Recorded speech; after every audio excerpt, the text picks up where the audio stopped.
Hello dear student, welcome to invincible eyes. आज हम लोग क्या करने वाले हैं? आज हम लोग करंट अफेयर में इलेक्शन ऑफ वाइस प्रेसिडेंट देखने वाले हैं। हम लोग इस जो टॉपिक है इसे हम लोग current plus connect with static, हम लोग करंट को स्टैटिक से कनेक्ट करते हुए सीखेंगे। Why it is important? क्योंकि एग्जामिनेशन में ज़्यादातर क्वेश्चन करंट को लिंक करते हुए और स्टैटिक करंट को लिंक करते हुए क्वेश्चन आते हैं। Okay, so let's start. हम लोग क्या करने वाले, वाइस प्रेसिडेंट के इलेक्शन के बारे में हम लोग जानने वाले। Okay, let's start. हम लोग देखिए क्या, इस बार जो इलेक्शन हुआ 2025 में वाइस प्रेसिडेंट का, और वाइस प्रेसिडेंट में दो कैंडिडेट थे। एक हम लोग देखेंगे राधा कृष्णन, सीपी राधा कृष्णन, और दूसरे हम लोग देखेंगे हम लोग का बी सुदर्शन रेड्डी। दो पर्सन है। हम लोग जो ये राधा कृष्णन है उसे बैक कौन कर रहे थे, उसे हम लोग देखेंगे जो रूलिंग गवर्नमेंट है उसके सपोर्ट था। वही अपोजिशन का कैंडिडेट कौन था, हम लोग का बी सुदर्शन रेड्डी। ओके, ये हम लोग देखेंगे कि ये अपोजिशन कैंडिडेट थे। तो इसमें जो इलेक्शन हुआ, इस इलेक्शन में हम लोग देखने को मिलेगा कि एक हम लोग का इंडिया का इलेक्टोरल डेमोक्रेसी देखने को मिलता है। क्यों इलेक्टोरल डेमोक्रेसी? डेमोक्रेसी मतलब फ्री एंड फेयर इलेक्शन होना चाहिए। तो ये फ्री एंड फेयर इलेक्शन में हम लोग देखते हैं कि जो राधा कृष्णन है उन्हें कितना वोट मिला, 452 वोट्स मिलते हैं। वही हम लोग देखेंगे जो रेड्डी हैं, हम लोग देखेंगे जो सुदर्शन रेड्डी हैं उन्हें कितने मिल रहे हैं, 300 वोट्स मिल रहे हैं। तो दोनों का जो डिफरेंस है, मार्जिन जो जिससे हम लोग राधा कृष्णन बोल रहे कि वो जीत गए, तो कितने वोट मार्जिन से जीत गए, 152 वोट मार्जिन से जीतते हैं। ठीक है, तो यहां पर हम लोग फिर क्या है, राधा कृष्णन जी हम लोग के new vice president, that is 15th vice president of India आ गया। अब यहाँ सबसे इंपॉर्टेंट क्वेश्चन है, जब भी अगर one liner examination, one day examination होते तो ये पूछेंगे कि सीपी राधाकृष्णन ये 15th vice president of India कौन है, तो हम लोग बोलेंगे सीपी राधाकृष्णन। कितने? 15th। We have to keep it mind, हमें दिमाग में ये रखना है। ओके, आगे बढ़ते हैं। तो ये जो इलेक्शन हुआ ये हम लोग के लिए थोड़े अलग है। क्यों अलग है? क्योंकि ये 1987 के बाद पहली बार ऐसा हुआ जब क्या ये अर्ली इलेक्शन हो गया हो। अर्ली इलेक्शन मतलब कि वाइस प्रेसिडेंट अपने टेन्योर खत्म भी नहीं किए हों और उसके बाद फिर क्या वो रेजिग्नेशन दे दिए हों, और उसके बाद फिर क्या मिड टर्म इलेक्शन कंडक्ट करा दिया गया। मतलब अगर वाइस प्रेसिडेंट का टर्म है 5 साल, ये 5 साल के बीच में ही, इसी बीच के अंदर में क्या करेंगे कि कोई वाइस प्रेसिडेंट जो है वो क्या है अपने आप को रेजिग्नेशन दे दे। तो रेजिग्नेशन दे देने के कारण क्या है कि हम लोग का री इलेक्शन कराया गया वाइस प्रेसिडेंट का, उससे कहा गया मिड टर्म वैकेंसी हो, यहाँ पर मिड टर्म इलेक्शन क्रिएट किया गया। ठीक है, तो यहाँ पर हम लोग देखते हैं कि जगदीप धनखड़ जो हम लोग के फॉर्मर वाइस प्रेसिडेंट थे, on the ground of health ground पे वो क्या करते हैं, वो रेजिग्नेशन दे देते हैं। ओके, अब रेजिग्नेशन देते जुलाई में 2025 में। अब फर्स्ट अगस्त को जो इलेक्शन कमीशन ऑफ इंडिया है वो अनाउंस करता है स्केड्यूल कि वाइस प्रेसिडेंट का इलेक्शन कब होगा।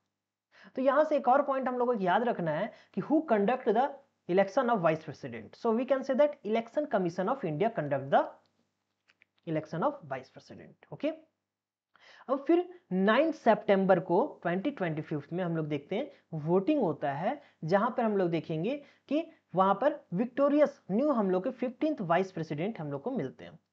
ठीक है, राधा कृष्णन जी हम लोग के 15th वाइस प्रेसिडेंट हैं। ओके, नाउ अब हम लोग मांगते हैं कि ये जो इलेक्शन हुआ था 9 सितंबर को, तो सर मैंने तो ये नहीं देने गया, मैंने वोट नहीं दिया, तो कैसे आ गया? तो इन्हें कौन चूज करता है? तो इन्हें जो चूज करता है वो एक इलेक्टोरल कॉलेज कहा जाता है। इस इलेक्टोरल कॉलेज में हम लोग बात करते हैं, इस इलेक्टोरल कॉलेज में कंसिस्ट ऑफ लोकसभा के मेंबर होते हैं और राज्यसभा के मेंबर होते हैं। ओके, लोकसभा के सारे ऑल इलेक्टेड मेंबर जो होते हैं, लोअर हाउस लोकसभा को कहा जाता है, वो पार्टिसिपेट करते हैं। तो हम लोग को पता है कि मैक्सिमम लोकसभा में कितने मेंबर हो सकते हैं, 550। बट राइट नाउ अभी कितने, 500 हम लोग 45 सीट्स हैं राइट नाउ। टोटल कितने सीट मैक्सिमम सीट हो सकते हैं, 550।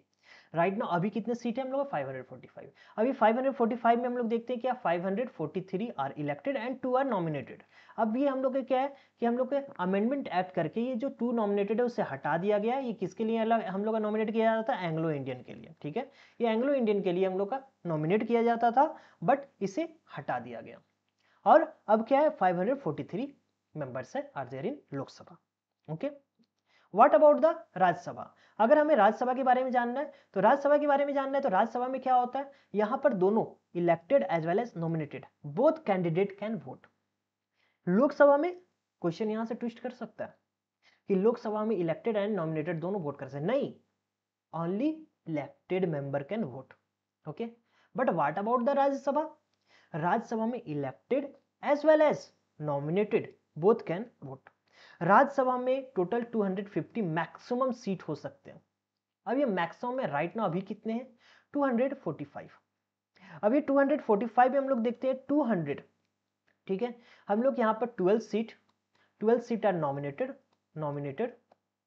Nominated on the ground of science, literature, social service, ठीक है। इस तरीका से ये सभी ग्राउंड में हम लोग देखते हैं। सोशल सर्विस, ये सोशल सर्विस पे, ये लिटरेचर पे, साइंस, ये सभी चीज पे ये क्या है, आर्ट्स, इस ग्राउंड पे क्या किया गया, नॉमिनेट किया था 12 पीपल्स, ठीक है। और ये 200 हम लोग क्या बोलेंगे, 33, 233 मेंबर्स आर इलेक्टेड। तो ये जो इलेक्शन होगा उसमें nominated as well as elected both can participate. ये इलेक्टेड जो है वो भी और ये जो नॉमिनेटेड है वो भी, both can participate with each other, दोनों पार्टिसिपेट करेंगे। बट हम लोग लोकसभा में only elected will participate, okay, दोनों कर सकते हैं। अब हम लोग देखते हैं कि अगर जस्ट लाइक प्रेसिडेंट के इलेक्शन होता था तो उसमें क्या होता था, हम लोग देखते थे स्टेट के एमएलए भी पार्टिसिपेट करते थे, बट वाइस प्रेसिडेंट के इलेक्शन में एमएलए पार्टिसिपेट नहीं करेंगे। तो ये इसमें बहुत ही अच्छा एमसीक्यू क्रिएट किया जा सकता है। लोकसभा में हम लोग देखें, लोकसभा में ओनली इलेक्टेड होंगे, नॉमिनेटेड नहीं होंगे। राज्यसभा में elected as well as nominated both can participate. और जैसे प्रेसिडेंट में एमएलए पार्टिसिपेट करते हैं, वाइस प्रेसिडेंट में एमएलए पार्टिसिपेट नहीं करेंगे, ठीक है। तो ये सभी कीप इन माइंड, दिमाग में रखना है। तो हमें यहां से करंट को कनेक्ट कर रहे हैं स्टैटिक पार्ट, ये स्टैटिक पार्ट है, ठीक है।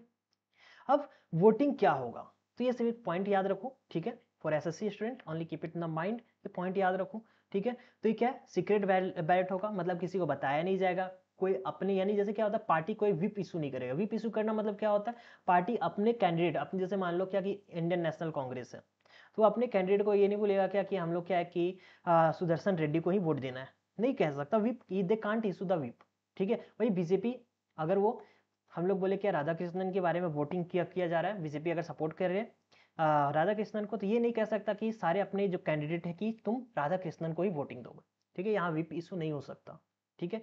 मतलब जो यहाँ पे एमपी है, they can choose bye there on description, मतलब अपने मन से वो चूज कर सकते हैं किन्हीं को भी, ठीक है। तो नो विप, तो सीक्रेट बैलेट होता है यहाँ पे। फर्स्ट प्रेफरेंस काउंटिंग होता है, कोटा कैलकुलेशन होता है। कोटा कैलकुलेशन मतलब क्या है, कितने टोटल वोटिंग पड़ा बाय 2+1। अगर टोटल वोटिंग जितने भी पड़ रहे हैं, जैसे हम लोग बोले क्या कि जितना टोटल वोटिंग पड़ रहा है, अगर मान लो क्या कि टोटल वोटिंग पड़ रहे हैं 600, ठीक है, लेट्स से टोटल वोट कितना दे रहे हैं 600, 2 से डिवाइड करेंगे +1, सो हम लोग क्या होगा 300 +1 इट विल बी 301। तो मिनिमम कितने वोट होने चाहिए, जितने के लिए 301 कोटा होना चाहिए, ठीक है। तो यहाँ पर हम लोग देखेंगे कोटा कैलकुलेशन भी होते हैं। फिर जो रिटर्निंग ऑफिसर होते हैं, ठीक है, जो रिटर्निंग ऑफिसर होते हैं वो डिक्लेयर करेंगे जो इलेक्शन है उसमें, बताएंगे वो कि रिजल्ट क्या आया, कौन जीता कौन हारे, ठीक है। नाउ सर, क्या मैं भी वाइस प्रेसिडेंट के लिए इलेक्ट हो सकता हूं, क्या मैं भी वाइस प्रेसिडेंट के लिए कैंडिडेट क्वालिफाइड हूं या नहीं हूं? What is the qualification criteria, क्या है क्वालिफिकेशन? तो सिंपल याद रखो, 35 ROC, मतलब सर 35 ईयर मिनिमम एज होना चाहिए। अगर आपका एज 35 ईयर से कम है तो you are not eligible for the election of, हम लोग वहां पर तुम you are not eligible for vice president, vice president के लिए इलेक्शन के लिए एलिजिबल नहीं हो। तो मिनिमम हम लोग कितना होना चाहिए 35। फिर राज्यसभा का मेंबर नहीं, यहाँ राज्यसभा का मेंबर बनने के लिए एलिजिबल होना चाहिए, ठीक है, एलिजिबल होना चाहिए, राज्यसभा का मेंबर नहीं होना चाहिए, ठीक है, याद रखना मेंबर नहीं होना चाहिए। आर्टिकल 66 क्लॉज 3 ये कहता है हम लोग का कि अगर कोई भी मेंबर है, एमपी है या एमएलए है पहले से, ठीक है, और अगर वो क्या है कि वाइस प्रेसिडेंट का इलेक्ट करता है तो उससे क्या होगा, ये सीट वैकेंट करना होगा, उसे छोड़ देना पड़ेगा, ठीक है। तो मेंबर नहीं होने चाहिए, तो एलिजिबल होना चाहिए राज्यसभा का, ठीक है। राज्यसभा के लिए एलिजिबल होना चाहिए कि आप राज्यसभा के मेंबर के लिए एलिजिबल हैं, ठीक है। O means office of profit. Office of profit आप क्या है, आपके पास कोई ऑफिस ऑफ प्रॉफिट आप होल्ड नहीं कर सकते। C means citizenship, you must be citizen of India. So must be citizen of India, minimum age 35 year, must be qualified, ठीक है, to the member of Rajya Sabha, और नो ऑफिस ऑफ प्रॉफिट, ठीक है। तो 35 आरओसी याद रखो, ये है eligibility criteria of the vice president. Okay, let's move forward. Okay, what are the roles and the power, ठीक है, and constitutional function of the vice president. तो पहला हम लोग को याद रखना, he is the ex officio chairman, he is the ex officio chairman. मतलब सर जो भी वाइस प्रेसिडेंट आएगा वो चेयरमैन बन जाएगा, ठीक है। मतलब इस पोस्ट पे जो भी आएगा उसे एक्स ऑफिशियो चेयरमैन बन जाएगा, किस चीज का, राज्यसभा का। मतलब राज्यसभा का जो प्रोसीडिंग होगा, जस्ट लाइक मान लो ये राज्यसभा, यहाँ प्रोसीडिंग हो रहा है, यहाँ पर जो होंगे, यहाँ सभी राज्यसभा के मेंबर बैठे हुए हैं। अब यहाँ पर जो बैठते हैं चेयरमैन, वो चेयरमैन क्या होंगे, हमेशा वाइस प्रेसिडेंट होंगे, ठीक है। अगर कोई भी वाइस प्रेसिडेंट जीतते हैं, बनते हैं, तो वहां पर क्या हो जाएंगे, वही एक्स ऑफिशियो राज्यसभा के चेयरमैन कहलाएंगे। दूसरा, in case of vacancy of president, अगर प्रेसिडेंट वैकेंट हो गए बाय रेजिग्नेशन, बाय डेथ, ठीक है, हम लोग देखते जब प्रेसिडेंट या इंपीचमेंट कर दिया गया प्रेसिडेंट को, तो जब तक न्यू प्रेसिडेंट नहीं आ जाते, तो कितने टाइम के अंदर में न्यू प्रेसिडेंट आ जाना चाहिए, with in 6 month, that is the timeline. 6 month के अंदर में न्यू प्रेसिडेंट को चुना जाना चाहिए। तो इन बिटवीन द 6 मंथ जब तक न्यू प्रेसिडेंट नहीं आ जाते, ये जो वाइस प्रेसिडेंट है, he will act as the president, ठीक है। उनको सारे चीज सेम एज अ प्रेसिडेंट मिलेगा और वो प्रेसिडेंट के जैसा ही एक्ट करेंगे, that time he will act as a president, ठीक है। Now what about the vice president role, उनका टर्म और टेन्योर के बारे में बात करते हैं। तो जैसे इनका टर्म जो वाइस प्रेसिडेंट होता है 5 ईयर्स होता है, कितने टाइम्स होते हैं, 5 ईयर्स का टेन्योर होता है, ठीक है। अब क्या होता है कि ये 5 ईयर्स का टेन्योर होते हैं और ये री इलेक्ट कैन बी री इलेक्टेड हो सकते हैं, ठीक है, कैन बी री इलेक्टेड हो सकते हैं। तो सर जैसे हम लोग प्रेसिडेंट के बारे में बोले कि अगर प्रेसिडेंट वैकेंट हो जाते हैं, तो उनके वैकेंट के बाद क्या है कि न्यू प्रेसिडेंट का आना का मिनिमम जो टाइमलाइन होता है वो 6 मंथ का होता है। 6 मंथ के अंदर मैक्सिमम जो 6 मंथ का बीच में इलेक्शन करवा देना चाहिए मैक्सिमम। तो सर ऐसा कोई प्रोविजन है क्या, वाइस प्रेसिडेंट अगर मान लो कि वाइस प्रेसिडेंट क्या है कि वो रेजिग्नेशन दे दे, तो इलेक्शन कमीशन के पास ऐसा कुछ लिखा होता है क्या कि कॉन्स्टिट्यूशन में कि विद इन 6 मंथ और विद इन स्पेसिफिक पीरियड के अंदर में, ऐसा डेडलाइन नो। कॉन्स्टिट्यूशन बोला है एज सुन एज पॉसिबल, ठीक है। तो वहां पर क्या है, constitution as soon as possible discuss किया। नेक्स्ट हम लोग यही बोले 2025 इलेक्शन में जो प्रोफाइल बैकग्राउंड बोलते हैं दोनों का, सीपी राधाकृष्णन क्या है और बी सुदर्शन रेड्डी, इनके बारे में। तो विनर बने 452 वोट से और रनर अप कौन है 300 वोट से, B Sudarshan Reddy, sorry for the mispronunciation. तो हम लोग देखते हैं कि सीपी राधाकृष्णन ये पहले क्या है, एक पॉलिटिकल फिगर है, ठीक है। इनको काफी पार्लियामेंट्री एक्सपीरियंस भी है, साथ साथ ये गवर्नर भी रह चुके हैं, ठीक है, पहले ये गवर्नर भी थे। What about the B Subramanyam Reddy, उनके पास कोई एक्सपीरियंस है, yes, he was former supreme court जज, ठीक है।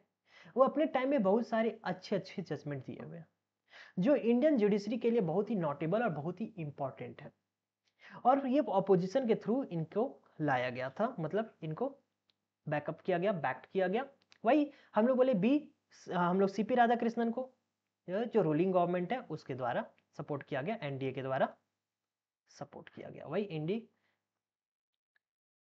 ठीक है, अलायंस के द्वारा बी सुदर्शन रेड्डी को सपोर्ट किया गया। आगे बढ़ते हैं।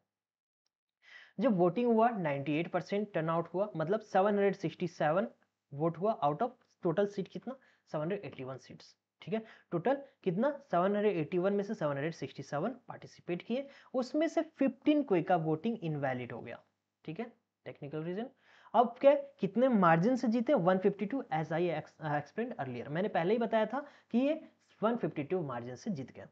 अब 152 मार्जिन क्या है सर, एक्सपेक्टेड क्या है, इससे नैरोवर था, यानी कि नैरोवर देन एक्सपेक्टेड, क्या है जितना एक्सपेक्ट किया जा रहा था मार्जिन के बारे में कि ज्यादा मार्जिन होगा, बट ऐसा नहीं हुआ, ठीक है। तो इसका मतलब क्या है कि एनडीए के जो, या हम लोग इंडी के, इसके जो मेंबर्स होंगे, मतलब एमपी हो सकते हैं क्या कि कोई बी सुदर्शन रेड्डी को दे दिए, और इंडिया अलायंस के जो मेंबर होंगे वो किससे दे दिए, हम लोग देखेंगे वो राधा कृष्णन को दे दिए, ठीक है। राधा हम लोग यहाँ पर से देख सकते हैं, मतलब राधा कृष्णन को मिला और एनडीए इंडिया के लोग हो सकते हैं इन्हें वोट दे दिए हों कुछ, और कुछ यहाँ पे यानी क्रॉस वोटिंग हो रहा है। तो सर ये क्रॉस वोटिंग क्यों पॉसिबल है, क्योंकि यहाँ कोई विप इशू नहीं कर सकता, पार्टी विप इशू नहीं कर सकता, यहाँ हम लोग का सीक्रेट बैलेट होता है। ओके नाउ हम लोग यहाँ पर क्या देखें, हम लोग का 2025 में इलेक्शन हुआ, सिंगल ट्रांसफरेबल वोटिंग सिस्टम हुआ, ठीक है। अब यहाँ पर क्या लिखा है, मिड टर्म जो रेजिग्नेशन है वहां पर क्या होना चाहिए, अभी मैंने डिस्कस किया एज सुन एज पॉसिबल, हम लोग कॉन्स्टिट्यूशन में बताया गया कि यहाँ पर एज सुन एज पॉसिबल होना चाहिए, और यहाँ डेमोक्रेटिक प्रिंसिपल को फॉलो किया गया सीक्रेट बैलेट पेपर पे, यानी कि सभी अपने डिस्क्रिप्शन पे अपना वोटिंग दे सकते हैं। यहाँ पर कोई विप इशू नहीं कर रहा है पार्टी, विप कब इशू होता है, जस्ट लाइक जब नो कॉन्फिडेंस हो जाए, नो कॉन्फिडेंस मोशन आए तो उस समय क्या होता है, पार्टी जो होता है वो क्या करता है, विप इशू करता है, ठीक है। नो कॉन्फिडेंस में विप इशू करता है कि आपको मेरी तरफ से वोट देना है, मेरी पार्टी से हो तो, ठीक है, दैट इज विप। बट यहाँ पे विप इशू नहीं कर सकता, तो यहाँ सीक्रेट बैलेट हुआ। और हम लोग देखिए क्या यहाँ पर इंस्टीट्यूशनल कंटिन्यूटी हुआ, मतलब क्या कि वाइस प्रेसिडेंट एक रेजिग्नेशन दिए, फिर तुरंत क्या दूसरे वाइस प्रेसिडेंट आ गए, ऐसा नहीं हुआ कि काफी समय तक ये वैकेंट रहा सीट, तो हम लोग यहाँ पर एक प्योर डेमोक्रेटिक फॉर्म में हम लोग शो किए, ठीक है। तो हम लोग ये सारी चीज हम लोग वाइस प्रेसिडेंट के बारे में जानना था। आई होप ये लेक्चर आपको काफी चीज सीखने को मिला इससे, and you will enjoy this all, you have enjoyed this all thing. Thank you for the time.